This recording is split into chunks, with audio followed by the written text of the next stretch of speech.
Hello ladies and gents. Thank you for tuning in to another wonderful episode of the Tri-City's most riveting and informative show.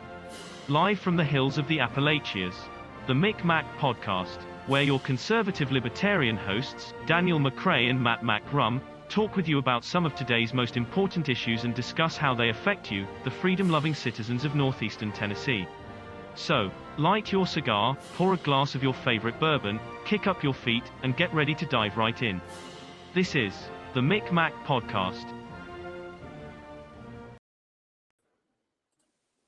All right, welcome back, guys. Today we have our highest viewing guest here, Mr. Gary Wayne of the Genesis 6 Conspiracy. Also, we have today a special guest, also Noah. He's special to us, so and he's also a Bible believer. So we thought it'd be awesome to be able to have you on here and have him be part of the conversation too. So. Anyway, yeah, thanks for coming back, Gary. We know you're a busy man, and thank you again for gracing us with your presence there. Well, thank you for inviting me back, and so happy to be back with you guys, and looking forward to having a interesting and challenging conversation that hopefully will create more curiosity in the audience, because that's really what it's all about, what we're trying to do. Yeah, that's what I was telling Noah, I was like, make sure you challenge him. Because I was like, you like the hardball stuff, Well, I do a show once a month on TFR, and it's with the Zen Garcia group that has me take one of their slots, and it's an Ask Me Anything show for 2 hours. So, okay, that's awesome. What kind of stuff do you guys get into on there? You name it, from occult stuff to Bible prophecy, very obscure passages in the Bible. So today, we were kind of wanting to get into section 4 of your book we were talking about earlier before the show. Is how about this? It would be easier for you to tell. What is section 4 about? I mean, just off the top of your head. Yeah, section 4 was a chapter I put in kind of maybe halfway through the project. It wasn't really part of the initial concept, and so the first 3 sections of the book, what it does is it basically takes you from prehistory, and then after the flood, and then a section on Israel and their importance and connections to giants in prehistory. And I wanted something that was going to bridge where it was going to go into the last 2,000 years, where the spurious forces have been organizing the modern wedge of the conspiracy. And so I wanted a bridge between that. And I thought probably the best way to get particularly Christians up to speed on what we're going to be talking about in the last half of the book was, let's get all of this information that's sort of relevant and into a very, very sort of quick recap of the terminal generation, as Hal Lindsey called it, and I quote that term in the book, and leading into the last 7 years, so that people will have an understanding for the context of why the spurious forces are doing what they're doing, where that belief comes from, and how we can see that visible throughout history in terms of what they're doing today, and what they're going to do in the end time.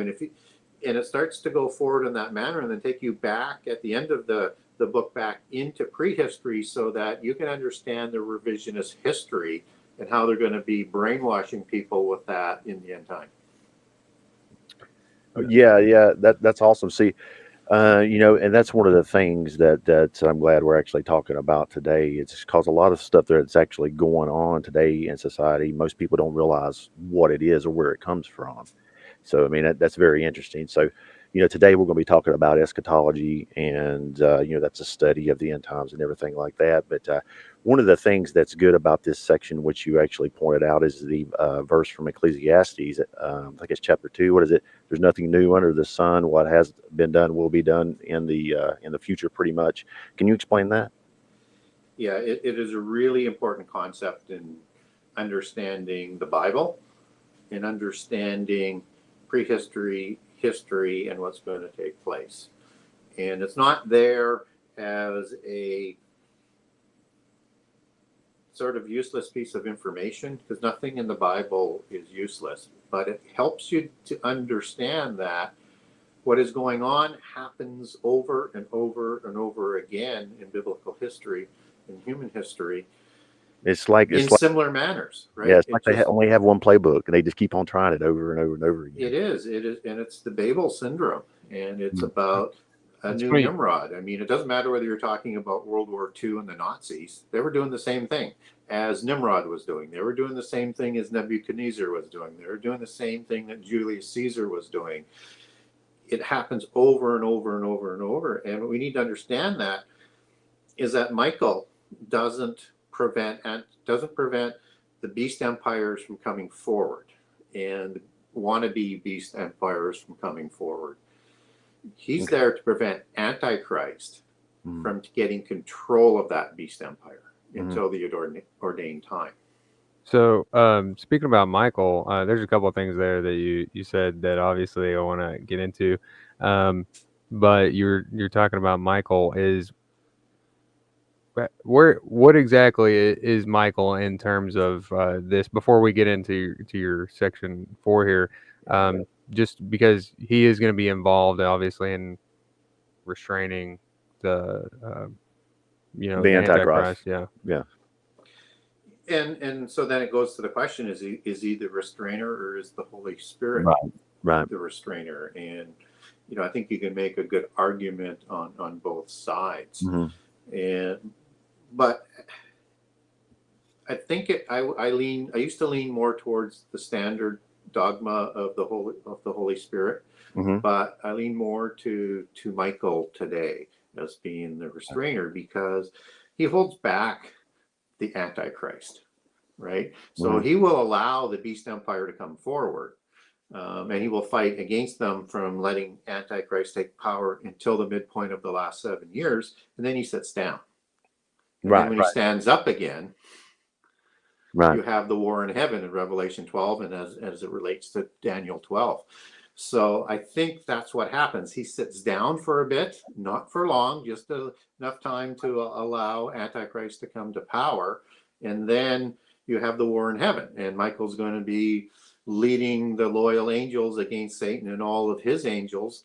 And Antichrist is clearly in power at that point in time. And we get a time frame there that says 3.5 years in terms of the persecution that's going to go on between fleeing Judah, exiting Israel, and visible Judah from around the world. And also the dragon and the Antichrist turn to take their vengeance out on all who follow Jesus and God and the testimony of Jesus. So you have that as a midpoint when he stands up and the war becomes. So shortly before the midpoint, he sits down so that Antichrist can come to power. Yeah. So, and just for everyone else, Michael, we're actually talking about the Archangel Michael, correct? Yes. So just want to get that out there, which brings me to my next question. Actually, 2 points. One, since it's the same playbook, since we've already agreed on it, you've got the same spirit, you would say, actually controlling all of these kingdoms of history. Well, you have a number of players, but you do have a spirit of the Antichrist that has been there all along. And even now, as the spirit of the Antichrist is talked about in books like the epistles of John. So, and it's always lurking. It's always looking for that leader that has a beast empire or a rising empire to seize and take control of. Yeah. So there is the spirit of the Antichrist that is there, that denies Jesus as the Christ, because the counterfeit Messiah, everything's counterfeited, and it has to deny Jesus. Right. And so that brings me to my next point. Is the Antichrist alive? Hang on. Wait. Okay, go ahead. That's part of your section here. So let's kind of go in order here. So nothing new under the sun, obviously. I mean, because there's just so much content, it's easier because you've already structured it for us. Right. Well, and let's just hammer on that. Nothing new under the sun. So we've had beast empires past rise, right? And we're going to see that again. We're going to see at the end time the seventh empire, as is numbered in Revelation 13 and 17, which will include 2 empires not in the empires listed in Daniel 2, 7, and 8. But they're not hard to figure out. We can talk about who they might be if you like. But we're going to see this rise out of the old Roman Empire, this new empire that's on a global stage. And it will have 10 kings of empires. It's not kings of a country. It's a global, it's going to be the largest empire ever. And then you're going to have the 8th empire after Michael sits down, which is the Antichrist empire. It's the horn that sort of grows up. So we're going to see what happened in the past, what was tried to do in the past, and it's going to look a lot like the past, only with all of the advanced knowledge and technology that's being wrapped up to be more like the days of Noah. So we're going to see an empire that will have the same organizational structure to it. So it'll have either descendants of the Rephaim and the Nephilim, or new giants, or a combination of both, depending on how you want to interpret Daniel 2. And you're going to have the mystery religion of Babel that's part of that organizational structure, and the complete ruling class will be absolutely, once again, dominated, whether it's in the education class, the nobility class, the corporate class, all the levers of power, and the religious class by the bloodlines. Yeah. So we're going to see that whole structure reemerge and come together as one united force. Okay. So back to nothing new under the sun. Obviously, that's something that's gonna repeat itself. Just a side note, it's funny. I was listening to someone talk about the ancient Indian manuscripts, and they talk about it's kind of similar whenever you compare, Genesis to modern day. The technology differences is like the Indians were saying, that there's 2 different ages. There was like the spiritual age and then the technological age, but they were both able to accomplish, similar things, similar feats. You look at these old structures. So you're talking about Native Americans, correct? No, I'm talking about Indian from India. Okay. But they talk about the different ages. So there was the spiritual one where they did all these religious things and they were able to, create these marvelous structures and stuff like that with secrets that we don't know. And then now we have technology, which it makes people not able to associate, like put together the spiritual aspect of the technology. The technology, even if you want to call it technology, but it's like a spiritual technology. You can't deny that we have a spiritual presence or force, whatever you want to call it. That sounds demonic, but that spirituality, you're able to accomplish extra, supernatural things. And back then they had some more secrets. You look at the book of Enoch and they had, you talk about it in your book, there's like the geometry and stuff like that, but there was also, I'm assuming, other spiritual gifts that they had. I cover off in the book that knowledge that was developed by Enoch, son of Cain, and spirited into the 7 sacred sciences that developed mysticism as its offshoot to protect that knowledge, merges with the knowledge of the fallen angels or the gods in polytheist reckoning and recollection of prehistory, that absolutely vaulted the technology in a very short period of time to a level we don't have today, because we can't do what they did in terms of creating Machu Picchu or the pyramids or on and on and on, the things that they did. And I think that we get glimpses in polytheism of some of that technology of the weapons and things that was used in prehistory. What's also interesting about the Vedas is that the Vedas. The Vedas or the Upanishads and all the different the Mahabharata talk about a war of the angels, and it's thought as a possibility that war didn't actually take place in the time between, let's say, day 6 in the flood, that it was actually happened between Genesis 1:1 to 1:2.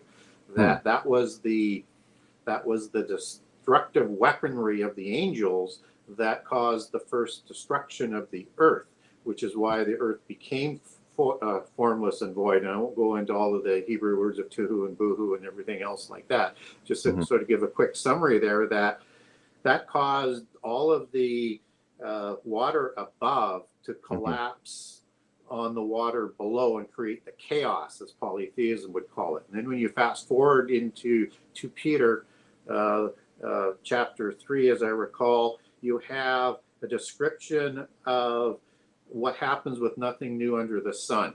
And I did a 2-hour presentation on this at a conference about a year and a half ago. It's Steve Quayle's. Okay, awesome. Yep. True Legends. It was. We had to do it on video because it was just at the start of COVID, so it was canceled. We did it on video. And so what happens is that in 2 Peter, you have the earth that was in water now is out of water and is reserved for destruction by fire, moving over into the end time. This is like what Matthew is talking about, Mark is talking about. This is the tribulation not seen since the beginning of creation, not the tribulation of the saints, but this is that end time destruction. And that is why when you had that type of destruction that took the earth down to its braces, its framework, its pillars, that it had to be recreated, and why Psalms 104 talks about the renewal of the earth when God sends his spirit.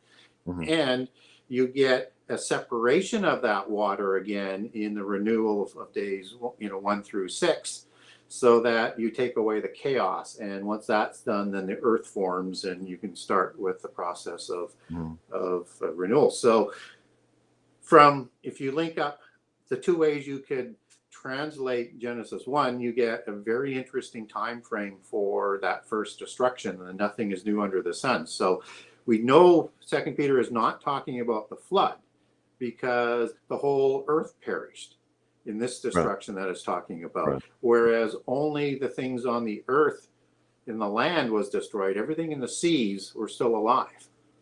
So the whole planet didn't die. So it's a different destruction. And it's referencing a destruction of fire. So just as you had a destruction of fire before the day 6 is somewhere between Genesis 1 and 2 as the thought goes, you will have that return of the destruction of fire in the end time. And that's why it's important to link in when you're looking at the signs that Jesus talks about in Matthew 24 and Mark 13. Not only do you have to look at Mark 13, but you also have to add in what Luke has to say as well, because he now links the days of Noah not only as being just the days of Noah, but the days of Lot will be the same, because that's the destruction of fire versus the destruction of water that's in the days of Noah. So in Peter chapter 3, is that where he talks about the elements will melt with fervent heat? Yes. And there's one other aspect that I want to talk about Lot and Noah. So we had the Nephilim in the time of Noah, but in Lot's time too, you have, if you look at it from that aspect from the Nephilim, you actually have men or people trying to actually copulate with angels again. If you look at it from that aspect. So, and that's one thing that a lot of people actually miss. Strange flesh can also be translated or Greek as a different species, a different race. And so Sodom is thought to be the recreation of giants after the flood, if you fall into a second incursion line of thought. And even the Gnostics say there was at Gomorrah before the flood and then Sodom after the flood. And most people think it's on the giants were created on Mount Hermon. It's possible, but we're not told that, like in the book of Enoch. And the Bible doesn't tell us that. All we know from the book of Enoch is that they swore their oath on Mount Hermon. On the mountain, that's what Hermon means.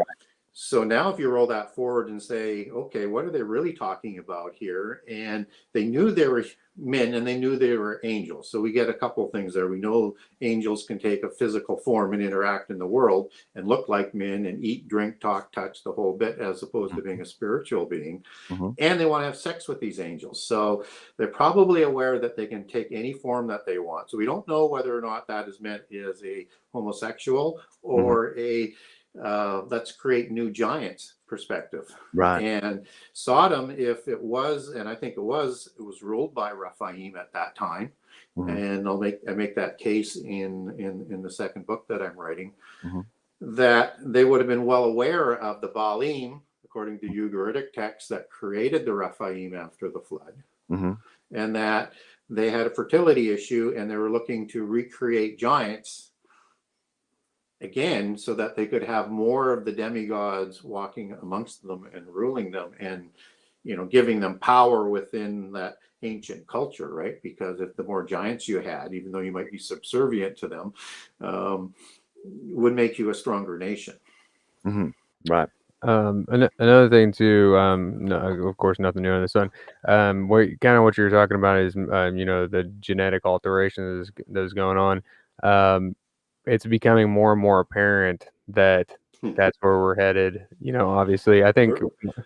Well, we're just catching up. So when you look at, you know, what Jesus is saying, the days of Noah, it's more than the violence, and it's more than being godlessness and not expecting the flood or the apocalypse of fire in this case. The words that he chose were identical with what's in Genesis 9:29, and it's the same words that are used in 2 Peter again, 1 Peter, in as about the days of Noah that it's making these links to. And Noah lived 350 years before the flood, or 350 years after the flood, and 600 years before the flood. So you need to sort of understand what was going on both, and there was giants both before and after the flood. And it's part of the archetypical, not the archetypical, the overarching signs of what Jesus provides us, because he provides us the chronology of events before, and then you get the fig tree generation followed immediately by the days of Noah. So they're sort of guidelines to help you understand the events and to dig more into what's the fig tree generation, what were the days of Noah all about, so you'll understand the signs better. And so you get all of these connections that are saying you have to understand what happened in prehistory because nothing is new under the sun. And Jesus is telling us, by walking us through the signs, what we need to do to help us better understand prophecy. Okay. And Go ahead. for people who don't realize or understand why Noah was chosen, but I think it's also interesting that the Bible itself tells us that the Nephilim are here even after God destroys the earth with the flood, right? So it doesn't tell you why, but it tells you that they exist. But you know, God chose Noah and his family because we assume we're the only. It says that he was unique, you know, so we assume that his bloodline was pure, right? Everyone else is tainted. He was the only righteous man among them. So I think physically and spiritually. And so if you look at the word that is used in terms of how God is describing the antediluvian world is the whole world, the whole earth had become corrupted. Right? That word corrupt is the Hebrew word shakath. And it means ruined, decayed, destroyed. Things that are implying something changed to the whole dynamic of what is living on the land. That includes humans, that included the introduction of the giants, it included the plant genome and the animals. So if you look at the technology that we're just starting to climb up to today in terms of DNA manipulation, whether it's DNA manipulation or a combination of sexual interaction by the fallen angels with all sorts of different things on the earth, you get all of the animal kingdom that is essentially having all of its DNA that's been corrupted. The plant genome has been corrupted. And God, what he does is he selects Noah and his family for two reasons. They do not have that corruption of the DNA, and they're spiritually clean as well. And all of the animals come to the ark. God calls them because he knows which species, the kind, which is the word for species, that should probably have been a better word for translation there. Should have said species. You should have said species. That's what kind means, right? Not every type of variation of each species, just what was important to repopulate after the earth. And the ones that weren't DNA manipulated were called to the ark. And it makes a point of, I mean, we were talking about earlier is like some of the stuff seems kind of redundant or not needed, and some of the words in the explaining in the Bible, like it makes a point to say after it's conned, after it's conned, after it's conned. Yeah. Like it's making a point. Right. Yeah. Of Two- not interbreeding species. Two of every animal, and 7 of the clean animals. Yeah. Yes. 2 of the Yeah. unclean Yeah. and 7 of the clean. Yep. Right. Yeah. So anyway, moving forward here, it says chapter 40 is the new man, and that's you were talking about the Gnostics and the secret knowledge that they had, and it seems like today is I don't know if you've been following what's been going on at CERN. I'm sure you have. They're having these prayer ceremonies that they say that are just jokes on top of the site. Of people that aren't familiar, CERN is in Switzerland. It's the largest particle collider in the world. Even Stephen Hawking, an atheist, said that be careful or we're going to open up hell. Someone who doesn't believe in hell. What can you tell us about the new man? Well, it's a concept that we should really understand, and it's a concept that the Nazis, who were a Gnostic religion, they were a rogue version of theosophy that was created by the Gnostics to be the religion of the end time that would bridge science and religion back as one belief system like it was in the old, because it was the creator of the sciences, as we talked about earlier in the show. And so Ariosophy was the religion that they set up at the Rice Church in 1933. And so when we look at what is sort of coming about in terms of what they're trying to do, they're trying to create another 1,000-year reign, or the 1,000-year reign that Antichrist will also try and introduce, because he's trying to be a counterfeit Antichrist. He wants to have that millennial reign, just as Antichrist will promise, as the counterfeit Messiah. And so what they're also doing is they're introducing their ideology of that religion that takes them back to Thule, which is a mythology that is very similar to Atlantis. So it's either another antediluvian religion, or it's just another name for Atlantis. And Atlantis had 10 kings who were offspring of Poseidon and Clydo by most accounts, although you can get a similar account from Clymene and Iapetus, but it's telling the same story. And 10 Nephilim demigod kings, the offspring of a god and a human female, were the kings of the Atlantean Empire, which are believed in the occult part of the world and the polytheist part of the world to be the Aryans, which is the ideology that the Nazis were recreating with the Grail sort of seasoning of mythology. And it's a whole mix. I won't go into all the details. I covered it off, I think, fairly well in my book on the Nazis. But part of that is to how do they get back to the demigods? How do they recreate the Nephilim, the Aryans, the blonde-haired, blue-eyed Atlanteans, and they're also red-haired and hazel-eyed, as we probably talked about in past shows, with pale skin. And so they're going to do this through genetics, and they're going to try and create the new man, which is that pure race, because they're thinking if they can somehow, by bioengineering the genetics and through research, they can actually recreate giants whom they believe their race devolved from, as opposed to evolved as in they're no longer giants and they don't have the same powers, and that's what they're trying to recreate. The new man is the new Nephilim.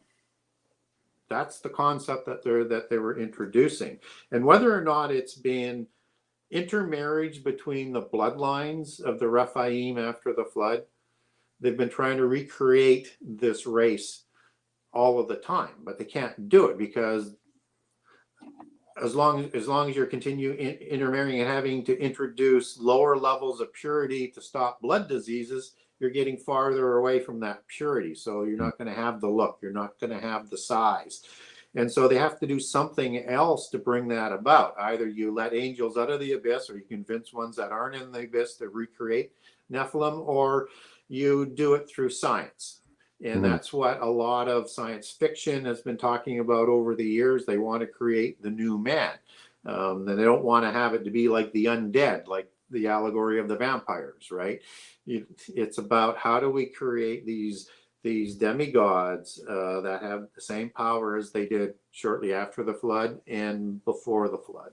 So, and look, we're going to see that in the end time, right. whether or not you have a recreation of new giants through copulation of fallen angels, Right. or you have science with DNA manipulation or transhumanism, or and working with AI and quantum computing and all these other different things that would come into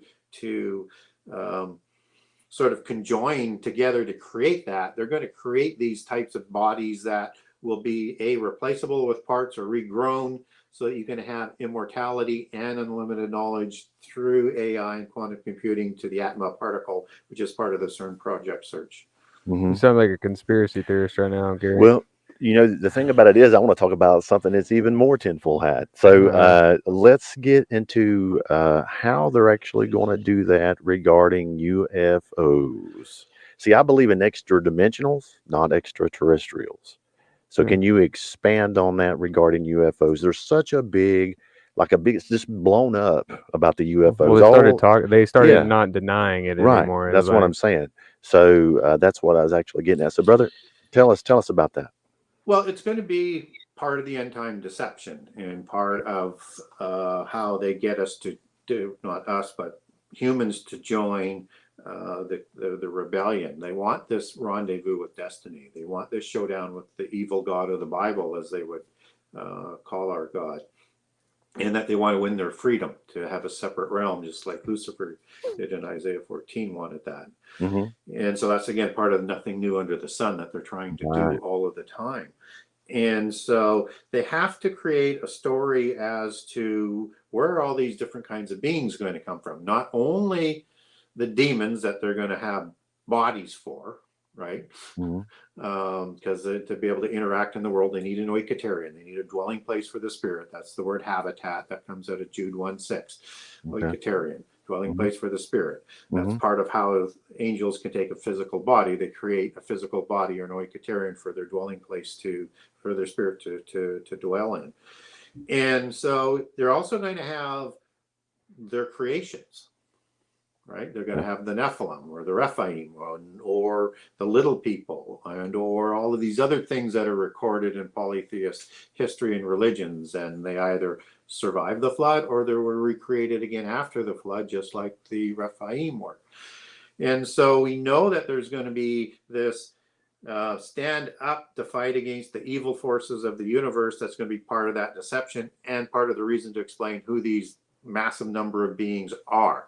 They don't come from other planets in any of that occult culture coming out of prehistory. They come through portals. And so as we understand how many dimensions that we're kind of aware of right now, we know there's the physical world. We know there's heaven, that's another dimension. We know there's something going on in the earth as part of the underworld. But typically the underworld is in another dimension where the abyss is located. And how many other dimensions? Who knows? There could be as many as science speculates on, but we know there's at least 3. So polytheism, whether or not it's with the Rephaim or the Rephaim in the Ugaritic texts, they come, and the gods of the Baalim, they come through these portals and back and forward all of the time. Roll that forward back to the alien mythos. Most of the alien mythos, you don't get them really coming from other planets as part of the science fiction, but not part of the true sort of understanding. They come up from the waters. They come up through portals of somehow, right? So they come interdimensionally, probably from the underworld. And what's interesting is, as I do an account of alien abduction in my book, that is done through understanding the fairy culture, because within the organization of the cult, you've got 4 different groups of elementals, and elementals will show up in the book as being more than just what as elemental is used in 2 Peter 3 on the destruction of the world. It's also used in line with rudiments and powers and part of the hierarchy, right? So these are what the occult world talks about as 4 different groups of elementals at the bottom of the occult hierarchical order, and below the Nephilim below the fallen angels. And three groups of them are little people. One is a little bit larger. They're called the salamanders. Where I'm going to is that one of the groups is the ugly groups. They have like the dwarves and the trolls, and of interest is the gnomes. And they handle the technology and the genealogies and the knowledge for the demigods and the gods in the physical world. And these particular ones that I'm talking about are called the gray fairies and the gray neighbors. And they come through fairy portals, fairy mounds, fairy shays, in flying machines, kidnap people, do sexual experimentations on them. They've done this all throughout history. And the description of them is identical to the gray alien. Right. So we're talking about gnomes, and Yes. they're see a lot of people miss the connection between ancient Myths, mythology and which we can talk about too. But it's the same thing with you have these ancient societies who believe in Ra and all these things. Those were angels, correct? Yes. Right. Yes, they were fallen angels. And gnome, I mean, that word is rooted in the same words that Gnosticism and Gnostic is rooted in. Yeah, that GNO, yeah. Because they know secrets, right? They know, they have the knowledge. It's their job to maintain it. So what do you think about just staying on with aliens? Do you think that the government knows that the Genesis 6 conspiracy? Do you think the U.S. government knows that the Genesis 6 conspiracy, is real, and they're trying to warm people up, but before they expose all these angels and Nephilim walking around, make it at the time of Noah? The governments know about the aliens. People in the governments, for the most part, are part of the secret societies who are part of the bloodlines who are trying to recreate globalism so that they can create the new Atlantis and have this harmonic conversion of the spirit of the descendants of the Nephilim to come together so that they can vibrate or evolve into godhood again. So yes, they believe that they need to be doing what they're doing, and they need to deceive all of the people who are not really interested in being part of it, and they need to create a world government and a world religion so that they can fulfill their destiny. Right. So to actually simplify this, so you got the gray aliens, which are the gnomes, and which are extra dimensionals, which go and abduct people. And in your book, you actually talk about them taking sperm from men and I guess ovum from women, and then after they do that, they actually bring the people back and show them what was created. Is that correct? Is that what was in your book? Well, they don't actually don't always show them, but they do return a lot of the children there as being sort of like the star children, right? Okay. So again, that's part of that new sort of man concept in terms of what they're trying to do. And I think they're trying to create almost a lineage of people that they can continue to call on in subsequent generations that will sort of help their DNA revival. But that technology is the same sort of technology that would go into DNA manipulation for the new man. Okay, yeah. And so, we have the technology to actually, take out certain genes, the CRISPR-Cas9, stuff like that. We can, edit genes now, I mean, with a great precision, Yes. and have you heard anything like, there's a gentleman, Rob Skiba, I don't know if you know him. Yeah, And I know him. I worked with him a few times. Yeah. that's awesome. He reports in one of his teachings that they actually found a body of, it might be Gilgamesh or one of them. I'm not sure. Have you heard anything like that? Yeah, it came out a few years ago, right just after I think Trump took power, and it was a release from the State Department. Okay. And a massive sort of release. And somewhere in, I don't know, page 300 or 400 or something, there's a small little thing is that they had found the tomb or the sarcophagus of Gilgamesh. Some people think it might be Nimrod or it could be Gilgamesh, but and that's all it said. Is that Right. they had found it. So the implication would be is that they wanted it for some reason. And it could be either. I mean, Gilgamesh is a good one because he was 6th generation after the flood. Even though a lot of people think he's, from the antediluvian, mostly from the, some other legends that are out there. But chronologically, we get the kings list after the flood. He's 6th generation. Nimrod was 3rd generation, so before Gilgamesh. But Gilgamesh was 11 cubits in the tablets of the Epic of Gilgamesh, and also the same size in the Ugaritic text of Gilgamesh. Okay. So that would be as a royal cubit, as Josephus says we need to measure them. He would be 19 feet 3 inches by doing the math. Okay. He was a monster. Yeah, definitely. But one could make a case that because Nimrod became a mighty one, that there was some sort of knowledge or something that helped him sort of get there to change, because he was son of Cush. He wasn't son of a Fallen angel. male fallen angel. Yeah. So it's hard to know which one they found, but it did say Gilgamesh. So it seems to me that's, we should probably stay focused on that. And from that, one surmises they either like the power of the sarcophagus, which is thought to have been a regenerating place for the giants, the kings. They would have that, and you saw that allegorized in the Stargate series with the Galilult. Or they're looking for DNA that they can recreate that, or both. Yeah. And what's interesting about the word Rephaim, and he would be classified as a Rephaim after the flood, if they were recreated as opposed to surviving, is that Rephaim can mean giant, as in 7497. And it can also mean, as in 7496, a demon, a spirit, a shade, Sidhe, as it's used in the occult story. So you have the shade people, which are the Tuatha De Danann. It's the same sort of allegory.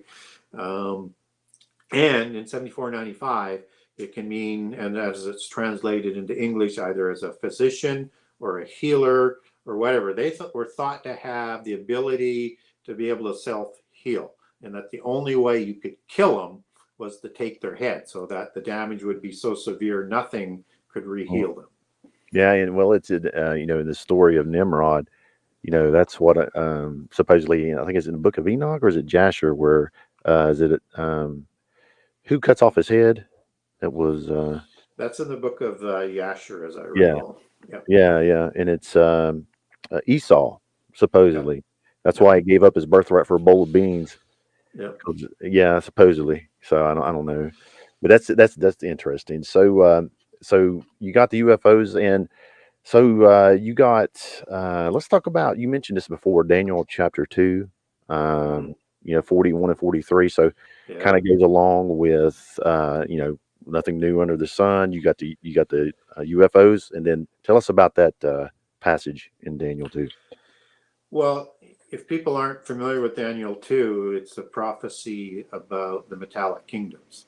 And so you get metallics like gold and silver and iron and clay as you get into Daniel 2:43, which are the same empires that are being talked about in Daniel 7, right? Just one are beasts. These are the metallic allegories. And this is the time of the coming end time empire of 10 kings, who are going to mix their seed with human seed. They're going to mix with human seed. So whatever it's talking about, they're going to commingle. Something is going on, because there is either a different race here that is going to be intermixing, or it's the descendants of those beast kingdoms that come from the Rephaim that are going to mix their seed, because they consider themselves a different species, still a superior species to humans. People.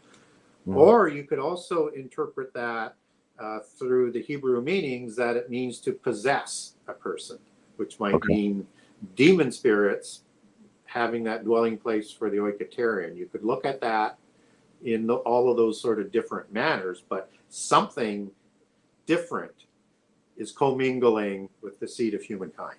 Yeah. With those 10 kings. And that is something that should just make the eyes bug out of anybody who actually reads that and starts saying, what the heck are they talking about? Yeah. You know, it's very interesting. That's why I wanted you to explain that. So you have these different kinds of, I guess, sects of occult. Like, tell us about the Imacasethites back in the day. I've seen that. Yeah. So it's really interesting, and I grouped the Imakasethite story in with the Epic of Gilgamesh, and I'm trying to think of the individual for India. Starts with him. Man, escapes me right now, but it doesn't matter. It's a particular chapter in the book, and it's got it on there. And so Amakaseth is a Gnostic version of the history to the Gnostics. Okay. Right. So, and after the flood, you're going to get like the Ophites, which are the snake ones. You have the Cainites and you have the Sethites. So the three major groups in the time of Jesus. And most of the groups that were dominant in writing much of the Dead Sea Scrolls and Gnostic texts that we have today. And they take their history back to before the flood. They recognize the creation of the giants in Genesis 6. In these texts, but there's another creation of giants. So they believe there was giants created even before Genesis 6. And this is Amakaseth. And he is created in a cloud, separate in a different kind of creation to create this giant. And he's the father of the Gnostic religion. And he replants and is involved with the creation of the giants at Gomorrah before the flood, and then Sodom again after the flood. And so he has several incarnations, which is an important word, and we ought not to be using that word that is so prized by the polytheists, at least in the way that we tend to use it in an inappropriate manner, in my opinion. And so he is saved in a cloud from the flood. And then he replants again at Sodom after the flood. And that's his second incarnation. He has an incarnation for the end time again. And it's important to understand this because in the polytheist belief is that the new Buddha, Lord Maitreya, the Mahdi, Antichrist, is going to have a incarnation. He'll be an incarnated individual. An incarnation is understood as the avatara effect in occultism. So Vishnu would have had an incarnation, I think up to 16 times, and including in Buddha, where it is a symbiotic relationship of a god and a spirit form entering into a human being to give them more power. And so it'd be like and the host isn't suppressed like a demonic possession. Oh, It's not a struggle. Okay. It's symbiotic, right? Okay. Like under energy. Yeah, and also another, and you're going to like this as sort of connects into CERN a little bit. Okay. Shiva, the destroyer god, also incarnated. And incarnated into one individual that was called Narashima, which was a lion god. Or lion demigod, I'm sorry, like the lion men of Moab and Gad, but that's not where I'm going with it. But roll that forward to some occult writings that people think are Christian and they're not, as in the Narnia tales. You have Aslan, who is as described by Lewis as being Jesus as he would incarnate the word in another world or another planet. And he is an incarnation based on Narashima, which was the avatar of Shiva, the destroyer. Now roll forward into the end time. That Antichrist will likely be that incarnate individual, the new Buddha, as they like to call him, and will have the power of whoever that angel is. And roll forward to the fact that the dragon will give the power to Antichrist in Revelation 13. So An incarnation is not what Jesus did. This Right. this is a different concept, but this Christ consciousness aspect and doctrine of the New Age is referencing an incarnation effect, and that all people can become gods through this Christ consciousness and this allowing of probably demons and or angels into you to be possessed or to work with. But and again, you have to be careful if you're in a New Age, because you may not be letting in an angel, you may be letting in a demon, and they're only there to suppress the host. Which you, I mean, really, if you're letting any of that stuff in, it's probably not the right thing. Yeah. So people say, well, how do you get that and justify that sort of comment from the Bible? Well, it's a good question, and you can. So in the time of Jesus with Judas, and when he is going to portray Jesus, he is struggling to have the courage and the strength to do it. So Satan enters into him. Yeah, and gives him that courage to betray Jesus. So we do get a biblical one, and I think perhaps Satan may have also been working and using the Nakash or the Nahash, the serpent, as his avatar, and him being the avatar to deceive Eve, as opposed to Satan being the serpent in the garden, because Satan wasn't punished. He didn't lose his arms. He didn't lose his legs. He didn't lose his speech. He didn't lose his intelligence. But the Nakash did. So the serpent did. So I think he either coached or he was also using the serpent as his avatar. Kind of funny you were kind of touching on this earlier. Satan wants us, or Satan wants to be God, right? Obviously, he wants to have his own reality. Funny you would mention that, and the whole metaverse coming out. If anyone's not familiar with that, all you have to do is Google, Mark Zuckerberg's commercial, and he tells you that that you're going to be able to be your own God and create your own world around you, and you'll be your own. I mean, literally everything that you see around you, you'll be able to create or choose. And people Be like God. Exactly. And I was just showing Daniel before the show an interview with Keanu Reeves. They were doing the Matrix, and they were talking about this virtual reality thing. And he said that he was at someone's house, and he was telling this young girl the basis of the story of the Matrix, because she wasn't familiar. And she was like, so why was the guy trying to fight against the system? And he's like, well, reality, we thought was reality wasn't reality. And she's like, so? And he's like, so you don't care if your reality is real? And she's like, no. And so that's even more offending to God. People are going to literally choose that reality over. Absolutely. And as part of the occult religions, they believe the physical world is a projection. It is a matrix. And that their occult science of geomancy, which involves number mysticism, codes, and things like that, is the key to cracking the multiple dimensions, that they can get to the real parts of the, I guess, out of the virtual world and into the real world, as they would like to call it. And so this is all part of their belief system. So creating a world for everybody could be a god in is exactly what Satan promised Adam and Eve, that they would be like God. Exactly.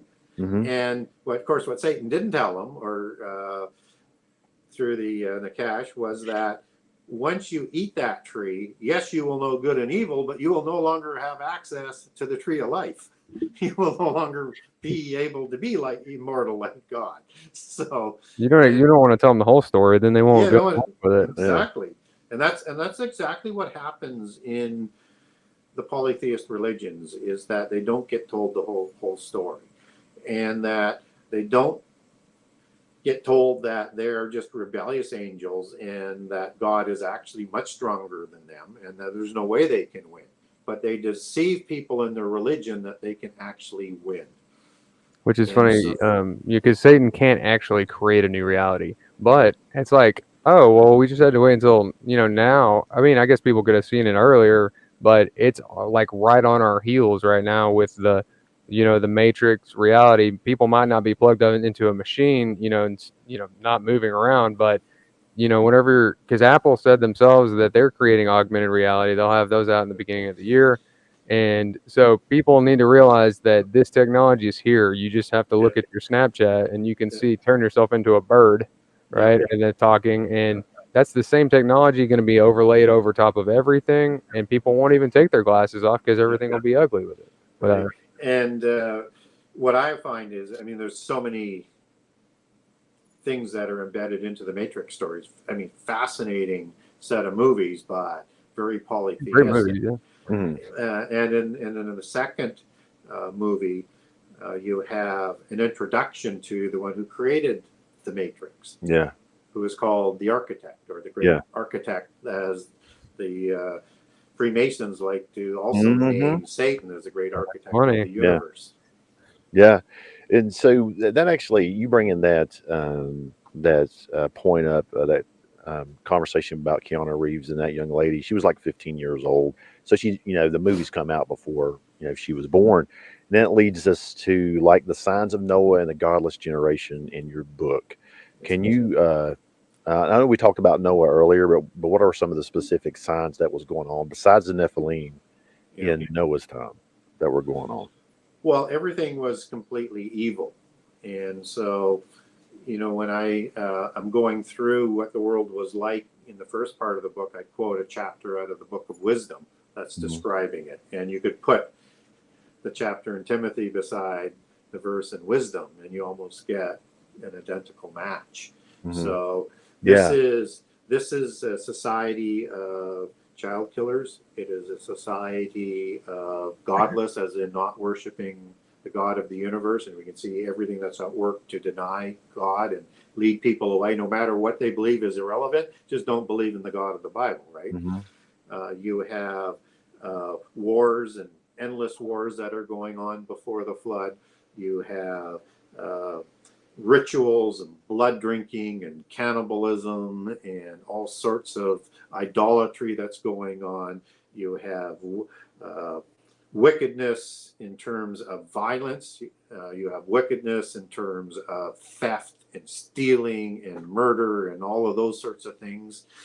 And you look at how those who are guiding us that are globalists, anybody who's in politics and is a fan of moving in a globalist direction, are fanning the flames of destroying our society as we know it today, whether or not it's through violence in the society, whether or not it's through revolution, whether or not it's through taking away rights, whether or not it's starting wars or perpetual war. The globalists are doing all of this so that they cattle herd everybody into the arms of the globalists. And there's a specific generation that is reserved that Timothy is talking about. And if you look up that chapter and go through it, this is the fig tree generation that Jesus was using. So if you place everything around what Jesus said and not vice versa, it starts to explain itself. It's a specific generation where all of these things are going to be continually heightened. And you have to factor what's going on with that godless generation to the birth pangs that Jesus is describing, that is going to continue to fan the fire of this hardened, godless generation. Yeah. Right? And let me read this from 2 Timothy, what you're talking about. It says, but know this, that in the last days perilous times will come, for men will be lovers of themselves, lovers of money, boasters, proud, blasphemers, disobedient to parents, unthankful, unholy, unloving, unforgiving, slanderers, without self-control, brutal, despisers of good, traitors, headstrong, haughty, lovers of pleasures rather than lovers of God, having a form of godliness but denying its power. And from such people turn away. It sounds like all kinds of stuff that you see on Sounds like Twitter, social or media. Instagram. Yeah, that's Social media, and then you see everything that's going on out in San Francisco now. I seen an article the other day where people are literally leaving their car doors, lifting the backs of their SUVs up so people won't bash their windows, and they leave signs in there stating that there's nothing to steal. Which is even worse though, because they were talking about, yeah, well, someone could be hiding your car until whenever you get in it, Yeah. hijack. I mean, that could go a million miles wrong. Yeah. But yeah, so I mean, that last generation that Timmy was talking about, man, like you're talking about Matthew 24 and everything, man, it sure looks a lot like it's going on Well, today, brother. Selfies. Someone was talking about taking selfies. It's like, love is of yourself. It's like people go to these amazing places and do these amazing things, and all they're worried about is taking a picture of themselves because they're worshiping themselves. Yep. And the generation is being prepared. It's a specific generation, and it takes the brainwashing and the preparation to do that. And they've learned a lot of lessons over the last 100 years or so, what they needed to do. Stalin believed it would only take one generation, but it takes multiple generations, and they just keep turning up the heat as they go. And they need to be able to do that so that people will believe the delusions that they're going to present them with and to distract them with as well. But the end goal is that they want everybody believing that there are global citizens, and then soon they'll bring on the false prophets, and we're seeing signs of what the false prophets will do, although they will be literally false prophets as opposed to the scientific false prophets that we have today, because everything is portrayed in an apocalyptic nature. If we don't do something about greenhouse gases, we're going to destroy ourselves from the face of the earth. If we don't do something about nuclear weapons, we're going to destroy ourselves from the face of the earth. Everything is raised to that apocalyptic nature. Mm-hmm. What the false prophets will do is they will take those contrived birth pains that they're talking about and predict catastrophes to have people convert to the universal religion. Yeah. So what's going on now? Like, as you say, we're being primed, so to speak, to actually accept all these things. So let's actually talk about eschatology now. I know you got to be going in about 45 minutes, brother. Let's talk about the Antichrist and Revelations. Let's talk about let's talk about the entity, the Antichrist, and some things about him. So go ahead. Is there anything Well, specific you wanted me to touch on there? Here's the thing: is like, tell us about him. Where do you think? Who do you think he's coming from? Where is he coming from? What will he be like? And the first thing to remember is that we don't want to be pointing to every president that comes along as Antichrist. Right. All we do is lose credibility if we do things like that. We need to be very, very careful. So the second thing we need to remember is just as Jesus says, there will be multiple Antichrists, as in plural, so does the epistles of John say that. So there's going to be multiple Antichrists. There's going to be a lot of wannabe Antichrists. There's probably going to be Antichrist figures that are going to form up these 10 kings. Just people dragging people off course. Paul talks about that. I'm specifically thinking of where you guys are talking. I'm thinking of we were talking about before the show is people speaking in tongues and doing things like that. That there's no there's no real reason, and these people have emotional and spiritual feelings, but those aren't coming from Jesus. Yeah. Okay. There'll be a translator there for you. Right. Yeah. So the way I understand it, and as far as identifying, I'm glad you actually brought into that. From the readings, from my researches, the only time that we'll know really who he is, or like he kill the two witnesses? Possibly, but it's the one who comes up out of the abyss that kills the two. So another way of looking at the incarnation is that Abaddon, Apollyon, perhaps Azazel, will be the one that avatars Antichrist as he honors a god of forces, and that's the one that kills the two witnesses. I actually think it's not Antichrist that does it. I think it's Abaddon and Apollyon that actually kills the two witnesses. Okay. But you have to be open to both. But what we do know is about Antichrist is that he will negotiate a covenant for Babylon. Mm-hmm. And Babylon comes first, produces the 10 kings. But it's Antichrist who negotiates for Babylon the 7-year covenant in that Daniel 9:27. With Israel, right? With the whole world. With the whole world. So the United Nations. And where Israel is going to be part of. And that's the covenant of death that God is going to annul at the midpoint of the last 7 years at the time of the abomination. And so what we also know about Antichrist is that he's talked about in Daniel 2. Mm-hmm. He's talked about in Daniel 7. And he's talked about in Daniel 8. And Daniel 8 and Daniel 7 are not in conflict with Revelation 13 or 17. They're perfect. And in Revelation 17, you get these 7 heads, right? Okay. And they're also called 7 kings and 7 hills. It's both. It's not either or. So you have to understand that it's talking about 2 different things. These are the 7 empires. And in Daniel 2 and 7, we only get 5 empires. You get the 4 from the time of Daniel going forward, including the end time of the 10 kings. But you don't get the first 2. And so if you're looking for suspects for the empires, all of the empires have something to do with Israel or Judah in their reign in a significant way. So Egypt was the embryo to bring Israel to a nation.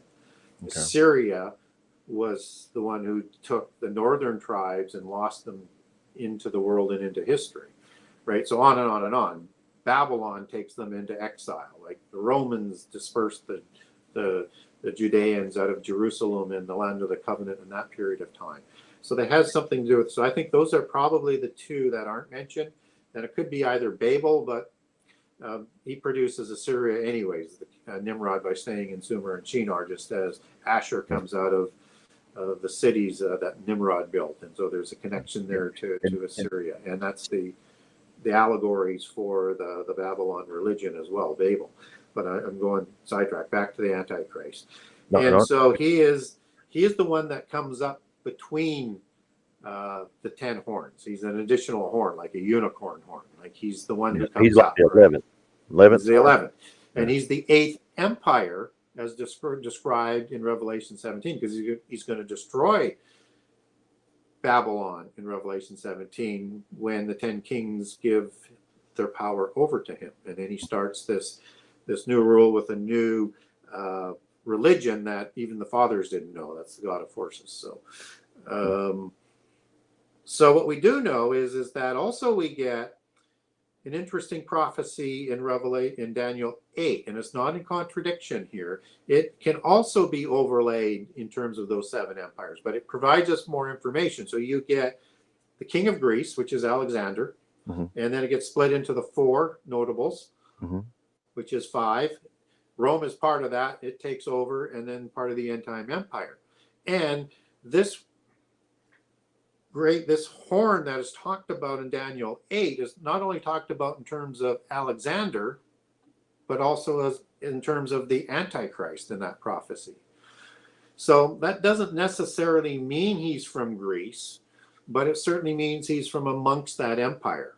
And just as in Daniel 7 and in Daniel 2, and Rome is part of the Greek Empire, it could come from the Roman Empire as well, which basically encompasses a lot of what the Greek Empire had, but only a little bit further into Europe. So I think we're going to be looking for an Antichrist coming out of probably the Greek Empire for geography, but we don't know which country at this point in time. And we don't want to be jumping at false Antichrist, because you're even going to have one that is going to be the one Antichrist uses as the Antichrist to come to power on. He's going to use, and we talked about, Oikotarians and a dwelling place for these demonic spirits. And you go to Ezekiel 38 and 39, you have the Gog and Magog war. which is in the latter days, as it's talked about in Ezekiel 38 and before second Exodus and Ezekiel 39. And Gog of Magog is who is talked about. And so you get a reference to the countries and you get these two figures. Magog comes right out of the Table of Nations as a descendant of Japheth. Magog is in the Bible, but Gog is not. Mm-hmm. The only time it shows up is when it's talked about in Revelation 20 and in Ezekiel 38 and 39. So I think those are two separate wars, but that's another rabbit trail. Gog in Greek mythology, as was Magog, was the offspring of the god Iapetus. Okay. And so one wonders whether or not, as an offspring of Iapetus, which is, has a lot of similarities, but he's a parent god as opposed to an offspring god that Poseidon is that these might be the demon spirits that are locked into the abyss. And how do we know demon spirits are locked into the abyss? They're in the cells of the abyss, as Ezekiel 32 talks about. Yeah. And inside the abyss and the prisons are the impassioned fallen angels. And so they're going to be released in the first half of the last 7 years in Revelation 9. And so Gog, as you take that back to Greek in the New Testament and Gog in the Old Testament, has a meaning of, as one of its alternative meanings is an end-time Antichrist figure. Okay, Gary, I want to show you. And this, and let me finish this because this is. I'll finish it up here in 30 seconds. So what you have now is you have this war in Ezekiel 38 and 39, and being released from the abyss in Revelation 9. You have the 200 million man war, and those creatures that are a combination of seemingly technology and technology we're just starting to develop now as part of the weapons of war. Are the same descriptions as are in Joel 1 and 2, but not Joel 3, because that's the Armageddon war, as it tells you there. So you've got this one war that's led by God, who's an Antichrist figure that looks like Armageddon, that Antichrist will need to come to power on to promise peace and safety to counterfeit the Armageddon that Jesus comes back 3.5 years later on. So he's going to try to trick people into thinking, oh, that was it. That was it, yeah. And so you're going to have a lot of wars heating up. Okay. Before, because as you get having the birth pangs, you have wars and rumors of wars, just as you have pestilence and you have earthquakes and you have famine. And they all work together to bring about the environment you need for the end time, within the fig tree generation. Just kind of related to what you're talking about is, I don't know if you've ever seen the movie V for Vendetta. Yes. Yeah. So it's like they had to have this global war, and then they had this virus outbreak or whatever for people to, give up their freedoms willingly. But I was going to see if I can share this screen here. It's a picture of the European Union building. And let's see here. Well, and another thing you may want to Google for people is Google the new statue at the UN. Yep, I've got that pulled up. It's called the Guardian. Yes, that is the same picture and description with the leopard head as what is in Daniel 7, and then matches up very well with Revelation 13 as the beast empire that comes out of the sea. Yeah, and that's almost. Have you guys seen that? And the Antichrist. Have you seen that? No, Yeah, I seen that. I mean, that's like too in your face. I'm going to full screen for everyone. Yeah, so that's got the. Sorry, go ahead. I was going to say, a watcher is another name for a guardian, right? Oh, okay. And it says peace and safety is the name of the sculpture. I guess is peace and safety. And then also too, I don't know if anyone saw that one.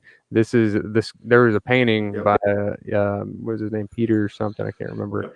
And make that full screen. Tower of Babel. Yeah, that's the European Union building. I mean, it's like it's almost so in your face for these things that it's almost unbelievable, that they would do these things and people just be okay with it, They're telling everybody, but they know that people are too dumbed down and too brainwashed and too prepared for the most part to notice it. And there seems to be this obligation on their behalf that they have to tell us what they're going to do before they do it. Just as Fauci got on in 2017, just after President Trump took power, and said that Trump would not get beyond the first term of his presidency without a major worldwide global pandemic. Mm-hmm. I was trying to find this video. I don't know if you might have seen it. It's We actually talked about that in a podcast. About Yeah. Fauci doing that. Oh yeah, he called it out. I think he was at Georgetown University or something like Yeah. that. He was giving a speech. But Then if you look at, there's a video of him in 2019 with some other European leaders or whatever. They were talking about, how do we get people to get more vaccinated? I guess maybe we shouldn't say that word on YouTube. I've heard Yes. people say candy, right? You get candy. So people get more candy than they do right now. And one of the ways was like a coronavirus. It's just all too strange. But I think you talk about it in your book. I can't remember because Daniel's had your book so long. That one of the things like you're talking about is they have to tell you what they're doing to you while they do it to you, like the New World Order. Seems to be a requirement. Is that go back to is there something in Freemasonry or one of the secret societies where that's a thing, or is that just something that it just may be what the fallen angels have said you have to do, because they're fearful of going to the lake of fire beforehand. So whatever the rules of engagement and free choice are, there's something in there that seems to be that they need to do that. So in the judgment of all people affected by this, they can't stand up and say we weren't told. Right? Right. Yeah, Right. people are worried about the mark, Yeah. right? Yeah. So You like this though, maybe perhaps in terms of eschatology as Babylon, that in Revelation 18:23, Babylon deceives all the nations of the world through her sorceries, and it might say in some other English translations as magic or spells. Well, sorcery goes back to and sorcerer and sorcerers, and I think it's used 4 times in the book of Revelation, goes back to 3 different words, but they mean the same thing. So it's pharmakia, pharmakus, and pharmakos, which is the word that comes through Latin as pharmacy with an F, and then French and in English as the Pharmaceutical Association, and it's defined as in the occult as a chemical potion or a treatment prepared by a sorcerer and a charm or a spell. And of course, whether or not it's legal or illegal drugs or anything to do with medication, that's all pharmaceuticals, right? And what's interesting about the word sorcerer that is chosen by the King James Version translators is that the Rosicrucians and the Freemasons, who created the Royal Society, which is the modern wedge of science and knowledge and education today that they all answer to this day, called themselves the last of the sorcerers and the first of the scientists. And is that a secret society? I don't know that I've heard of that. The Royal Society? So you're talking about the Royal Society, like the Science Academy? Yes. Kind of thing? Yes. And James Smithson was a Rosicrucian and a Royal Society member when he died. He funded with his money for Freemason congressmen, senators, and presidents to form the Smithsonian Society. So it answers back to the Royal Society as well. And of course, that's why he's named for it. Touching on something with Smithsonian, just since you mentioned it, have you heard of the theory that they've gone around the world and collected all the giants' bones? Yes. So if you Google, and I can send the link for people, but old newspaper stories, there's this link, and on there will bring you up newspaper articles, mostly in the United States, but some elsewhere as well, of all the giants, not all, but many articles of the giants that were found from, say, 1850 to 1950. And you go over to the far end, you click it up, and you actually bring up the newspaper story. And it has all of these descriptions of the giant bones that have been discovered. And then there's 2 common themes that happen after in the backstory to the article is that they either go to a local university first and then to the Smithsonian Institute, or they go directly to the Smithsonian Institute where they're never heard of again. Yeah. And so the Smithsonian, the Royal Society, and the Roman Church, they've been collecting these type of artifacts and other books and knowledge and keep them in their secret storage houses. And they're probably equivalent between the Roman Church and the secret societies to their vaults of ancient knowledge and proof of the antediluvian societies. They want to be able to control the message of when and how they're going to present themselves. And they made this whole information go below the surface after people started to become educated in the West, right? They couldn't be front and center and saying, hey, we're the descendants of giants and we're your superiors and you're our slaves, because right. People will say, wait a minute, I can read, I can write, we're going to rise up against you. So they had to start dumbing people down, and they had to start removing the information. Otherwise, people are going to say, you're not even from my species. Why should you be ruling over me? Right. So, man, we got to talk about the mark. Man.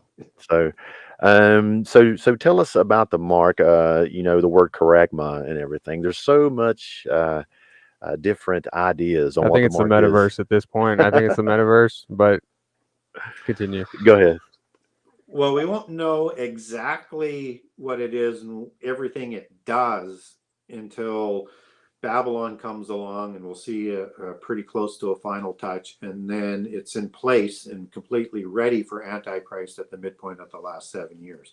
What we do know is it's connected to this talking image that will be connected to it, right? Because it doesn't allow people to buy or sell. It can hunt people down somehow, some way, who don't have the mark so that they can be beheaded, or people who don't worship Antichrist or worship Satan as well.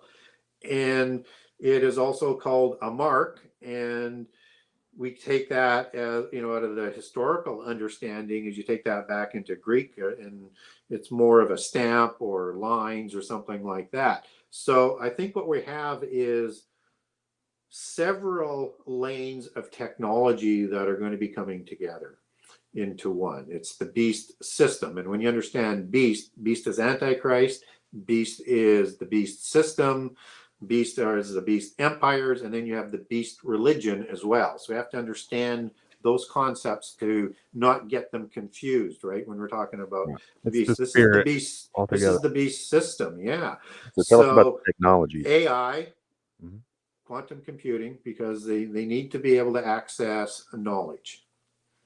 And where the knowledge is going to come from in their belief system is that in the Upanishads, there's this particle called the Atma particle, ATMA, and sometimes ATMAN. It's known as both. And this is an invisible particle that they're looking for through places like in CERN. And it merges with a solid particle, is for a layman's term, but because you can't at that level, it's not really solid, but something that you can find and see at that level. And it contains all of the knowledge of the universe that transmits that knowledge instantaneously through quantum entanglement. So they need to be able to access into multi-dimensions to provide that unlimited knowledge that built the universe, to give you the half of the 2 points of godhood, which the occult polytheist religions believe is as immortality and unlimited knowledge. And the other part that they're going to have to offer is immortality. So that's where clone bodies, replacement parts, transhumanism, transfer of consciousness, that is also available as an oikotarian for the demon spirits, is going to come into play, because you need to be like God. You have to be immortal and all this knowledge, just as was talked about in the Garden of Eden. And this system is also going to have to be implanted in you to be able to do this. And according to Davos in 2017, the implant system that's connected to all of these different things, including the cryptocurrency that's being developed for this ultimate end purpose, will need to be injected into you, that will also be able to provide you anything you need in terms of medication to give you that immortality. And it'll do it at the digital level and at the subatomic level. And it will be demanded, they feel, by the people, Which is so yeah. that for Uh, health they will where are we? trade, and that they will trade all of their rights for health. hmm I have an opinion, regarding the electronic currency plus the social credit system that China actually has. I think that's you're going to merge those two Yes. to control the buying and selling Yeah. Yeah, of. it will. They'll control it from all aspects. You have to understand the coming world government is a national socialism on a globalist scale, right? Okay. So in National Socialism, which is left wing, it's not right wing like the disinformation says. Yeah. The Nazis were a left wing party. The only thing that they were right of was the pure socialists and the communists and the anarchists, right? Yeah. And what they are a merging of oligarchs and business and government, where the oligarchs are working for the policy of the government, right? So that's what you see in China. That's what you see in Russia. That's what you've seen come to the surface with left wing globalist CEO corporations who are, basically owned by the oligarchs, doing the same policy as what you see controlling your governments today. So that's the system. So things like the social matrix that has been pioneered through the high tech oligarchs, with the oligarchs and the communist country that's moved from communism more to national socialism in China, is again going to be that coming together of all of these technologies. So all of that's going to be merged in. And it's something that we can't quite fully imagine on all the different levels, but it is totally Borg system, right? Everything links back to this master Borg mentality and central intelligence of this artificial intelligence, right? And maybe art and multiple artificial intelligences. So, just to kind of put this together for people, I'm going to throw the metaverse back in there again. But if everyone's wearing augmented glasses, right, and everyone's able to change the colors of their. I use an example. You don't have to paint your walls anymore. You could just download a new color for your wall, right, and you can see it, and everyone else in the metaverse can see it. Also, we're already paying cashless anyway, so if you don't have your glasses on and you're not part of the metaverse, then I can imagine you go place and you wouldn't be able to buy anything if you're not participating. Also, if you throw Daniel's credit score or the social credit system in there, if you're doing anything that is anti-government, of course, they're just going to block you. And it's really funny. There's episodes of Black Mirror like this. We wonder how people are just going to be okay with killing each other.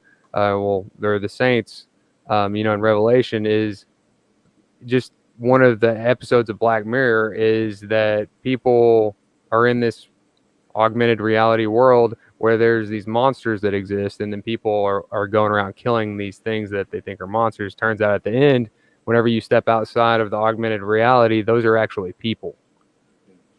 Well, and I also think that they're going to be in love with the new system. I think people are going to love the universal religion. They will bend over backwards and be in love with Antichrist. Those who are rejecting this virtual reality world, this new beast system that's coming in, those will be saying everything that's going on is leading to Armageddon and the second coming of Christ, are going to be considered mundane, less than human, not deserving of the world, and enemies of the state and enemies of all the people who believe in Babylon and then in Antichrist, and will say, we will wish them away and good riddance because they don't deserve the new age that's coming. It's like the people who don't take the candy, compared, Yeah. Right. And you see them actually, in society. It seems like they're grouping people. They're getting people used to segregating people. Well, and they're doing their prep work now. I mean, so if you don't take the vaccine, for example, you're less than The human, candy. Right. And right? that's one of the things that I always tell people, that the system's going to have to be set in place. It's already going to have to be there. The Antichrist just comes and takes it over because he's Yes. only got 7 years. Right. And no one in history has been able to conquer the world through war. This takes too long, too costly, too much damage.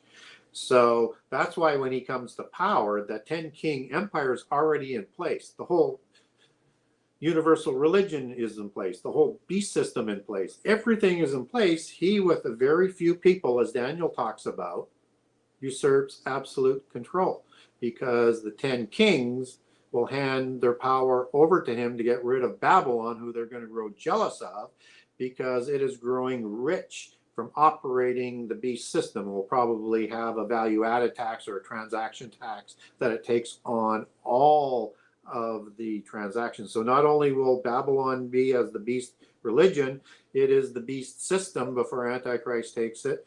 It is also a city, as it's called 9 times in Revelation. So it will have a central location. And it is very, very much a political machine, because it is what brings about, through its false prophets and catastrophes, of contrived catastrophes, drives the world together into the world government, or be destroyed from the face of the earth, which will have 10 representative kings in that world government. So that's kind of the new Nimrod that you were talking about, the world government. What about the Rapture tragedy? I think that's important. Well, yeah, it is important that just as how we talk about prophecy is important, so we don't lose our credibility. And so the standard dogma, for the most part, within Christians, is that the rapture will happen before the start of the last 7 years, right? So we're not going to be here. So you can speak and do whatever you want, because God or Jesus is going to come back and save us from that. Problem is what happens if they've got the timing wrong? Right. And add into the fact that, as I said earlier, that it's going to be people who are rejecting this new system and where the world's going, that's going to be considered mundane, right? Going to be ones who should be persecuted. And Christians are going to lose absolutely credibility if we get the timing of the rapture wrong. And that it doesn't happen when we say it is. And then how many people will lose faith? That's the problem right there. If that happens. So just when the world needs Christians the most, right, if the timing's wrong, we will fail each other and the rest of the world. And that's the tragedy of it. And for me, if I look at, and one of the things I do in my approach to prophecy is I don't leave out any inconvenient passages, because it has to fit. And what happens when people have a preconceived idea, they will do 2 things. They will leave out inconvenient passages, and they won't look at what Jesus said. They will place what Jesus said around all other prophecy, and then leave out anything Jesus said if they didn't like it, or they'll say, well, he didn't mean it that way, right? If you start to go down that approach, you're probably going to get it wrong. If I look at, and I'm not here to divide Christians, I'm here to have people search it out, but Find the truth. Sure. Include all of the prophecies. I look at how Jesus presented the signs in Matthew 24, Mark 13, Luke 17, and 21. And a lot of people will say that he didn't say those signs in a chronological order, that those are a topical order, and you shouldn't get them confused. But the first thing you sort of look at is you get a reference in Matthew. We use Matthew as the example here, 24, 15 to 20, about the abomination. That's at the midpoint of the last 7 years, and a reference to go, make sure you understand that this is the time Matthew was talking about. So you have prophecies on one side of the abomination and prophecies on the other side of the abomination. And as you get through, and very early on, and I think by Matthew 24:10, you get the first word then. But anyway, the first word that you see, whether it's a 9 or 10 or 8, is the Greek word tot. Okay.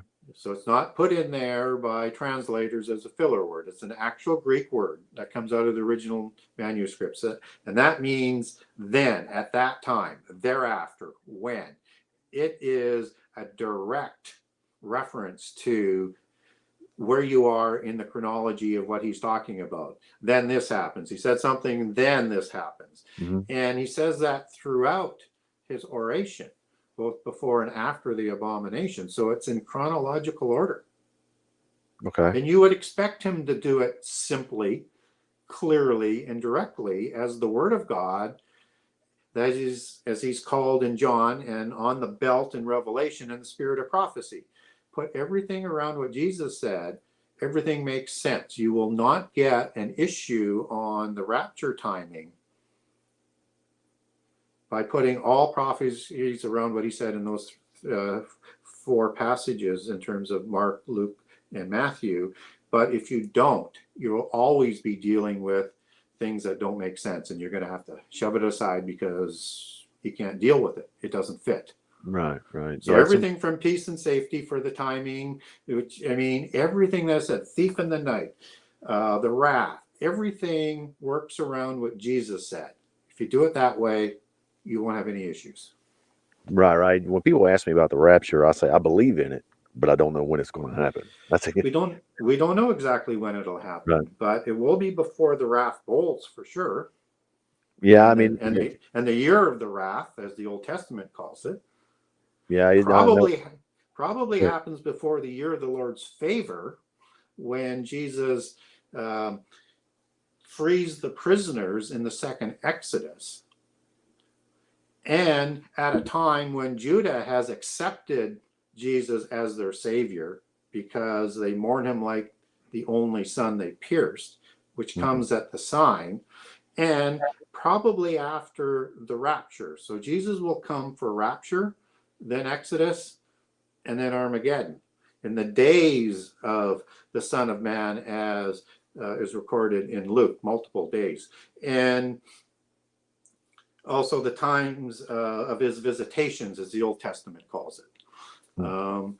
So I look at it as is that if you look at 2 Thessalonians 2:4 or 1 through 8, if you want to use all of them, but overlay that on to the chronology that Jesus has, and it has perfect timing.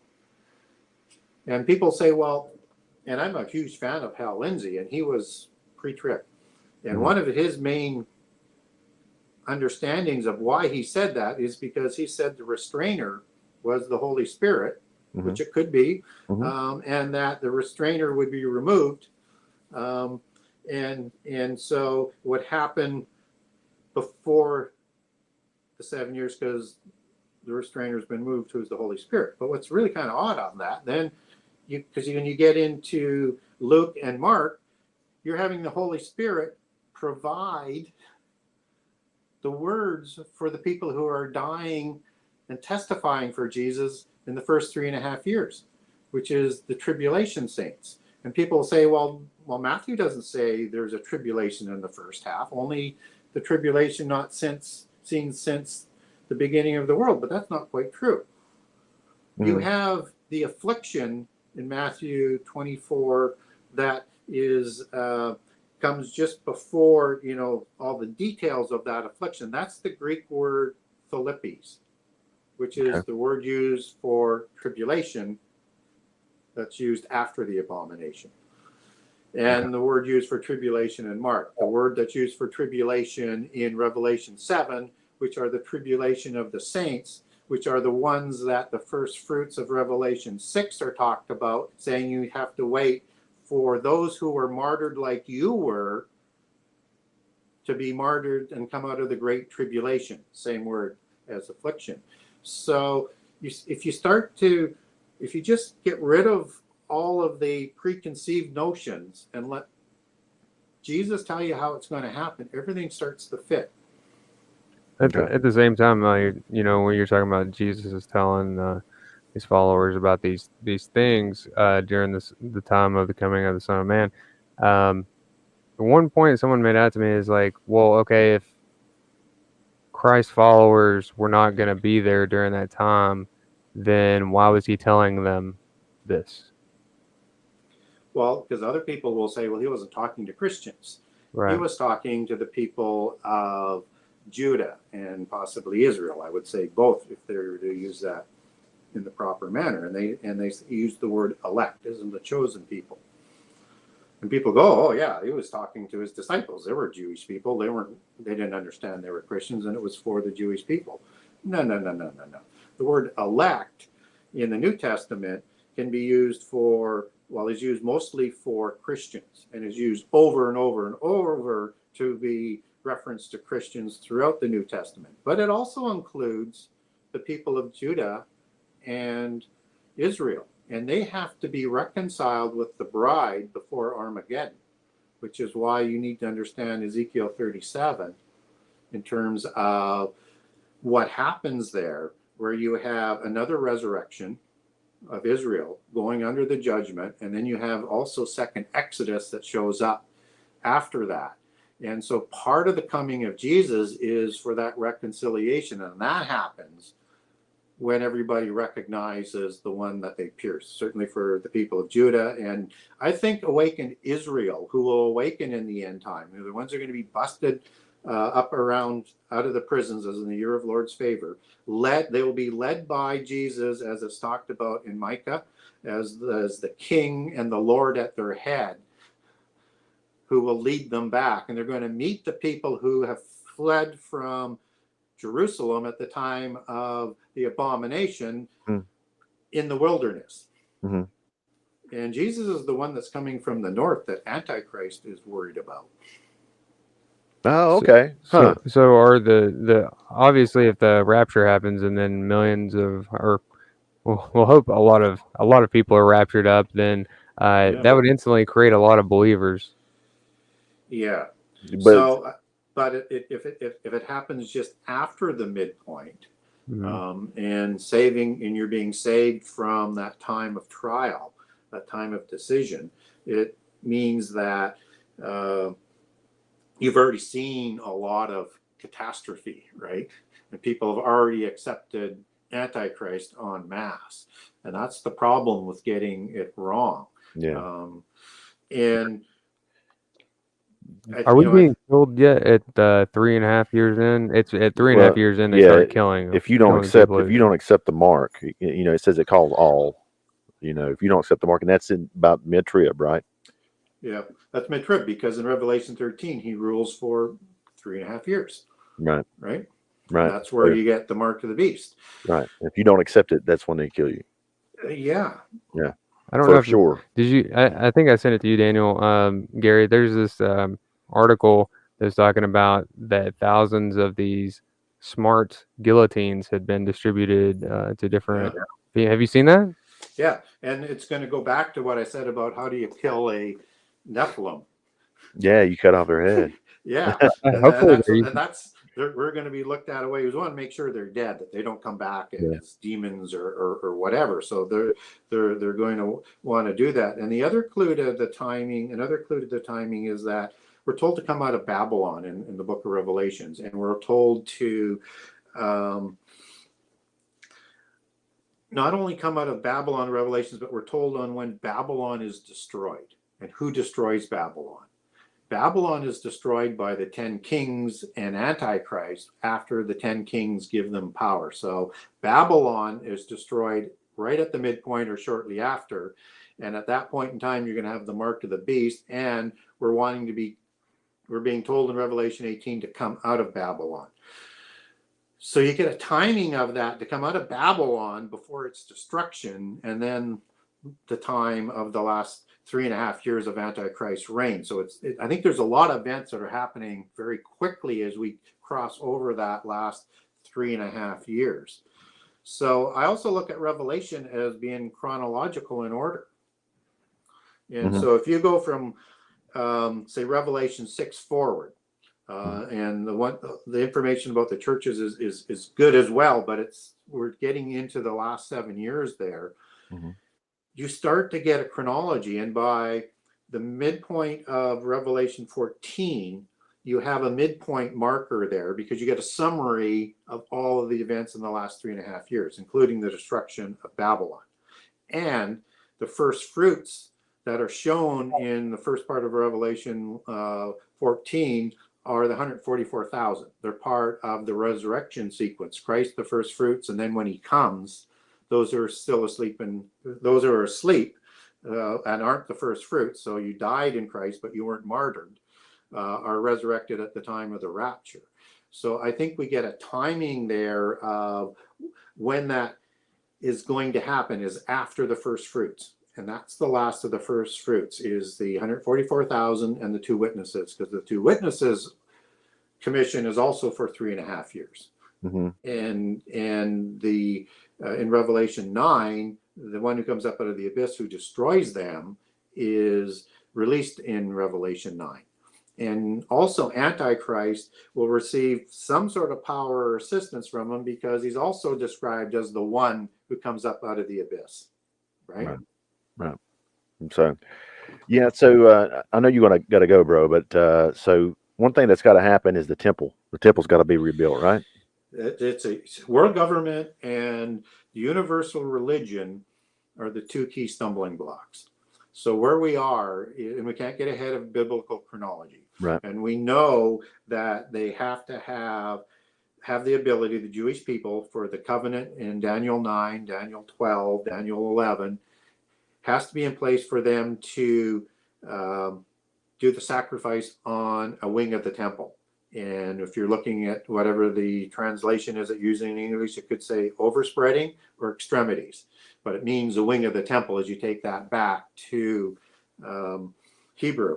So the temple that they're looking at is probably very close to the wing of the temple that they're looking at is very close to the mosque today, and could be an extension that they actually feel, according to Josephus's details, that the church was closer to the valley, very much in the same area, but just a little bit further away. And it would take a universal religion to permit the Jewish people by the Muslims to do a sacrifice even on a wing of the temple. So you have to have that first. Mm-hmm.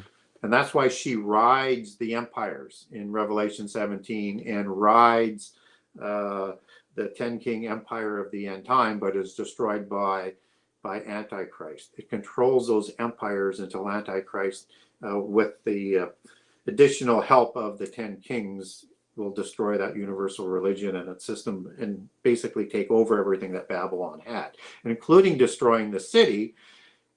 And that Antichrist then sets up in Jerusalem, that's called Sodom in Revelation 11. Right. After being crowned in the temple, and expect him to be crowned the king of Jerusalem as part of his title. Interesting. And this is all going to be, I mean, overt. Like, this is going to be actually real, just like everything else that they've said that they're doing. I mean, the New World Order. They tell you what they're doing. He's the unicorn king. Yeah, you guys know that the word unicorn shouldn't be in the Bible, right? What's that? Well, Yep. The word that it goes back to is the Hebrew word rem, and it means a wild bull. Mm. The unicorn is a single-horned horse. The unicorn was the horse that Nephilim kings are said to have ridden into battle before the flood. The unicorn is the horses that led Zeus's chariot as a counterfeit of God's throne, and is an allegory for cherubim. No, and so when you say like unicorn on the Stuart dynasty's coat of arms, and King James was part of the Stuarts, and that he felt he had the divine right to rule from his gods, because I don't believe he was Christian. They are, what they do is they embedded some words into the English translation that are used in the Bibles that are their markers. It doesn't make the Bible less competent. Just understand they've got double entendre words for their people, and they'll use the Bible against us in the end time with some of those words that have been embedded. That's what we were talking about before the show too. I was like, yeah, all these new translations. I mean, granted, you're talking about King James. you know, within these also secret societies and secret signs and stuff like that. But these new translations, like the NIV, is like, wow, they totally rewrote a sentence. You know, it's like the sentence doesn't even mean the same thing anymore, because people are scared to even try to read the King James version. Well, it's difficult to read. I mean, you know, in the first Genesis 6 book, I used the NIV version because that's the book I came back to Christ on, and it's easy to read. Right. My mind goes to mush reading the King James version, but if I'm into deep research, I'm using the King James Version Bible because I have access from those words to the Greek and the Hebrew, and I can get a full understanding of the word, or to see whether or not it's been translated properly or not. That's how you know that Lucifer was inserted into the King James Version Bible as well, because you have an Italian word for basically Venus and associated words in Latin that's inserted into the English language that Bacon is developing, that's going to be used for King James Version's Bible, from a Hebrew word which is Hail El, which ends in EL, which is probably an angel's name. Okay. Yeah. So, well, brother, I know it's 2 hours. We're a little bit over, brother. You're an athlete, Gary. I know you're doing this a lot. And so, brother, there's so much more I want to talk to you about, but we'll have you back on. Go and tell us about your new book and what you're doing. Yeah. So, first of all, for people who want to know how I come about prophecy, I have 10 bullet points. If you want to get a hold of me through my website, I'll send it to you. So if you sort of disagree with me on things, that might be where you might disagree with me, but it will also help you to understand prophecy if you use even one point of it. And it's not doctrine. It's just, here's how I understand the Bible. It's like I understand it literally, with everything being defined within the Bible. That's an allegory. Just things like that. And putting everything around Jesus said. So is probably the most important, and as well as not leaving out inconvenient passages. But I also take things back to Hebrew and Greek to double check translations and to get a fuller meaning, because the translations have never, in my opinion, encompassed the full meaning of the Hebrew or the Greek word. And they should have used more words to encapsulate those thoughts. Not that you'll get enough out of the Bible, but if you really want to get nerdy like I do, then you go deep into it. So my new book is going to be called, I think, if the publisher agrees on the title, will be called Prehistory and Prophecy, the Genesis 6 Conspiracy Part 2. And it's about taking all of the information that I could put into a book about what's written in the Bible about prehistory, what it meant in prehistory and history, and how those things and events are important to understand end time prophecy, because a lot of the allegory in end time prophecy has to be understood from the context and or the allegories out of prehistory. So if you're not understanding the context, like Babylon, that it comes from Babel and it's a mystery religion, and all the words to describe the woman are allegories of polytheist religions out of the Old Testament, you're missing so much more of it. But you also can't ignore certain words that it has in it in terms of what else Babylon is. So you have to, include all of the passages as well. So anyways, that's what the book is intended to do. And people have no idea how many times giants are referred to in the Bible, let alone how many giant nations' names are referenced in the Bible, and nations' names that don't show up in the Table of Nations. And so who they are and where they were located and how they affected, whether it's the conquest or the time of Nimrod, I walk everybody through that and then make the connections to here's how it's important to prophecy. Awesome. Sounds like people should read that, before they get started, trying to study the Bible a lot of times, because, again, people that study the Bible a lot, they still don't do the Genesis stuff because it's supernatural. They've been brainwashed not to. And in churches, the two things that they don't teach are prehistory and prophecy. There's a reason for that. So that people will be ready to accept the delusion. So I'm not saying that church ministers are evil people. I'm saying they're not taught prophecy and prehistory in seminary schools, and they're told not to teach it in the churches because it's too controversial. Yeah, I mean, you don't have to say that they're evil, but I'll say that they're. I mean, that's a satanic spirit to mislead people. Especially teaching them wrong doctrine. I don't know everything, but I at least wanted to know the truth, and I don't just accept it on face value. So that's what a lot of people we were talking about before the show is. A lot of people, all they know about the Bible is what they're told on Sunday. Yeah. So So much so. I mean, that's why you need to be a Berean. You need to verify everything yourself, just as the Bereans did to Paul, right?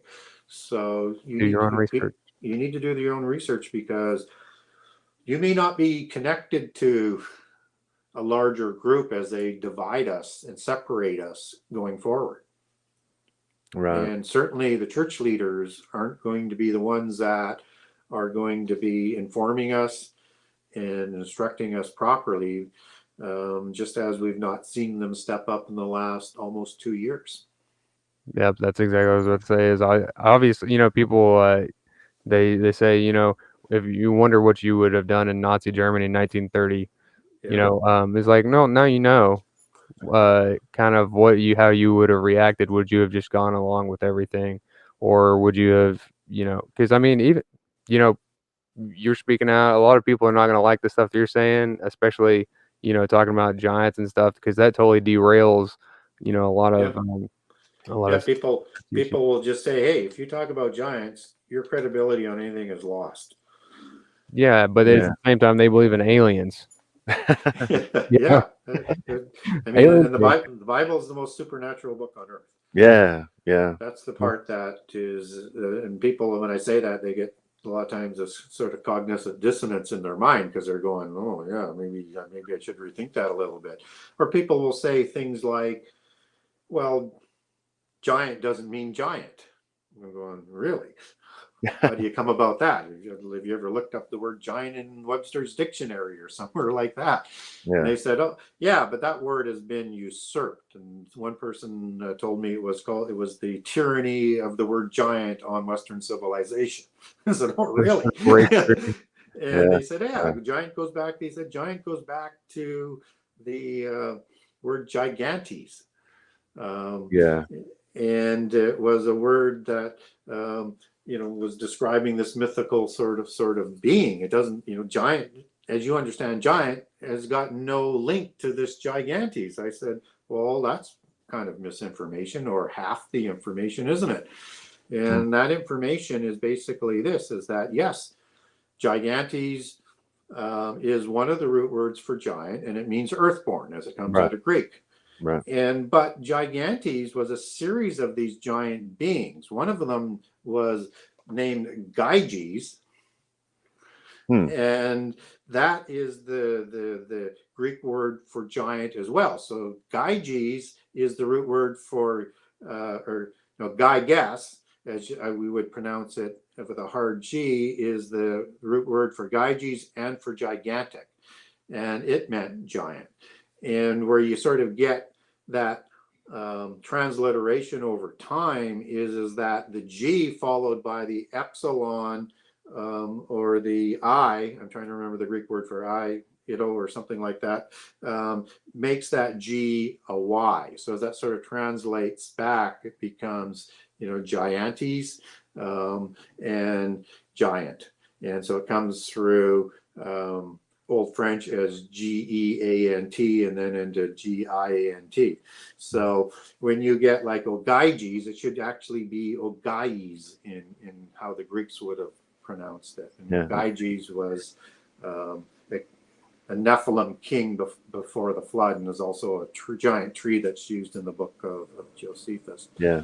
So you paid attention to grammar. So even when they get nerdy, they're not correct if they don't use all of the information, right? It's misinformation, and that's why don't arrive at your views from half the information.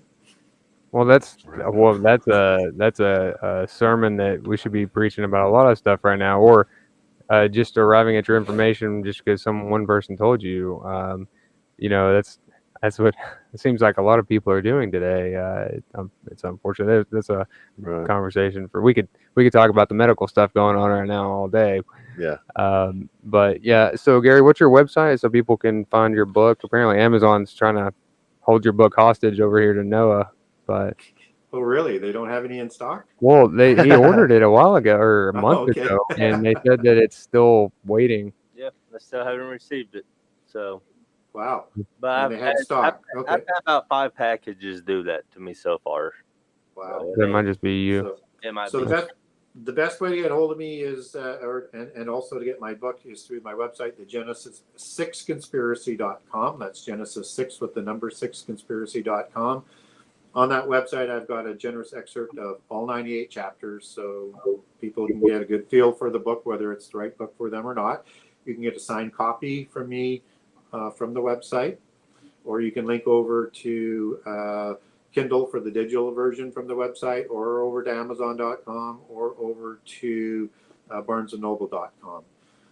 So that's the best way to get a hold of me and the book. And the easiest way, it's also sold on most online bookstores. And if you wanted to support your local bookstore, you can order it through the bookstore. They can buy it from Bookmasters, which is the distributor for books for a lot of the bookstores around North America, and they're located in Pennsylvania. Yeah.